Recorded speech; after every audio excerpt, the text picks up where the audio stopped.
Lesson 167. Duties of Married Life.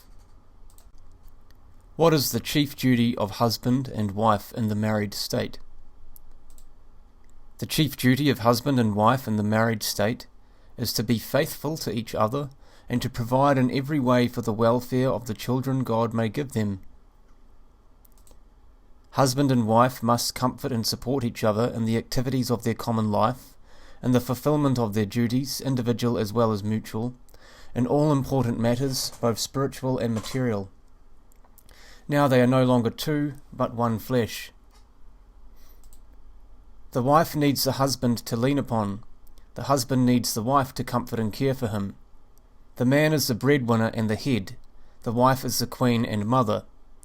In true Christian marriage, there is no question of selfishness, competition, or superiority between the spouses, for they two are one flesh. Husband and wife must be faithful to their marriage vows. They owe fidelity to each other. They ought very carefully to avoid even the appearance of unfaithfulness, for where jealousy is awakened, conjugal felicity ends. They should bear with each other's faults and infirmities, and not ruin their home life by dissensions. The wife will influence her husband for good more effectually by silence, meekness, and prayer than by nagging and scandalous scolding. The husband should remember that his wife also needs companionship. He should not be away long. The spouses should always live together and have a real Christian family life. They must, however, remember that all marital relations must be in accord with divine and natural law and the faithfulness of chastity. Their affection should not be purely human, but holy and supernatural, in accordance with the purpose of their state, which was instituted by God. For we are the children of saints, and we must not be joined together like heathens that know not God.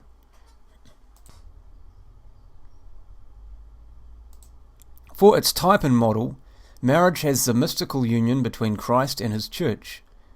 The husband should love his wife as Christ loves the church, with a holy and supernatural love, as his own self.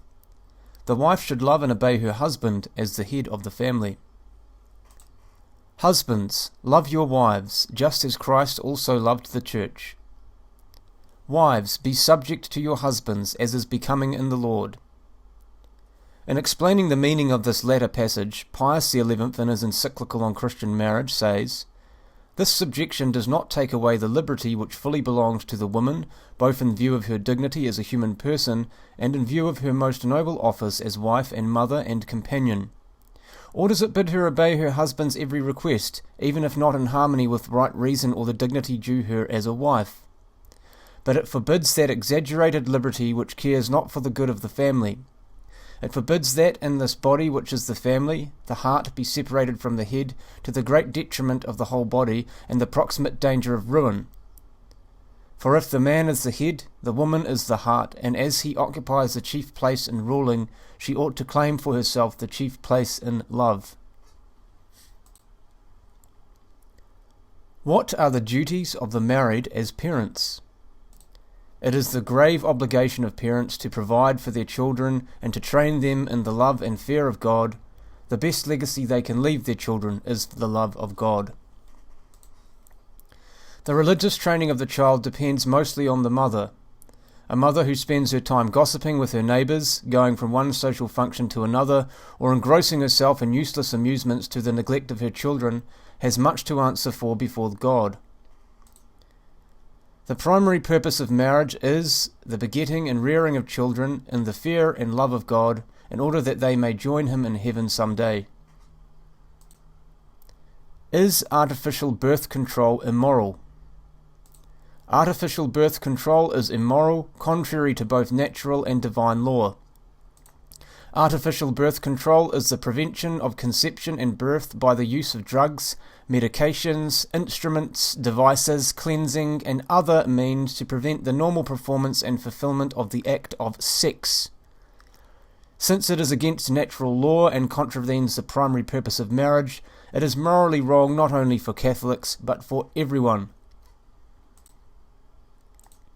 Although the primary purpose of marriage is the procreation and education of children, the obligation is an affirmative one, and an individual couple may be excused from it temporarily or permanently for proportionate reasons.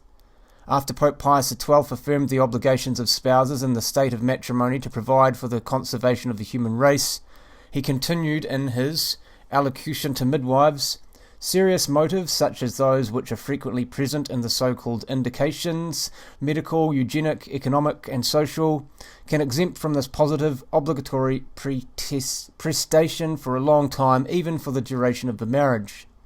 Hence it follows that the observing of the sterile periods can be licit from the moral viewpoint. When reasons exist in married life for family limitation, the only morally acceptable course is continence, periodic or permanent. There is a vast difference between frustrating nature in contraception and not using one's marital rights in the exercise of continence. Therefore, a married couple capable of practicing rhythm, and with mutual consent, may do so for serious reasons.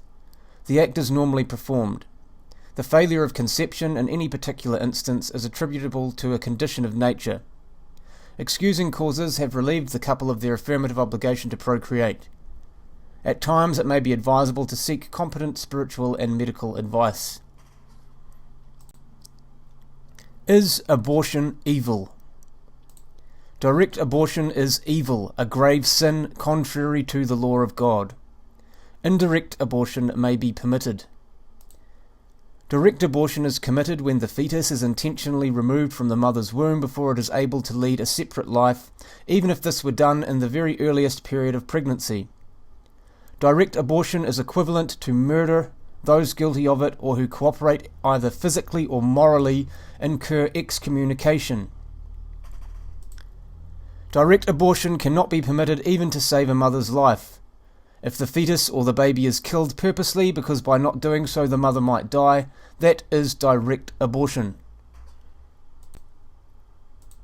Indirect abortion may occur when, although not intended, the death of the fetus follows some operation or other treatment performed on the mother. Such treatments and operations are permitted only when it is certain that both mother and child would otherwise die. In such cases, the child must receive a baptism.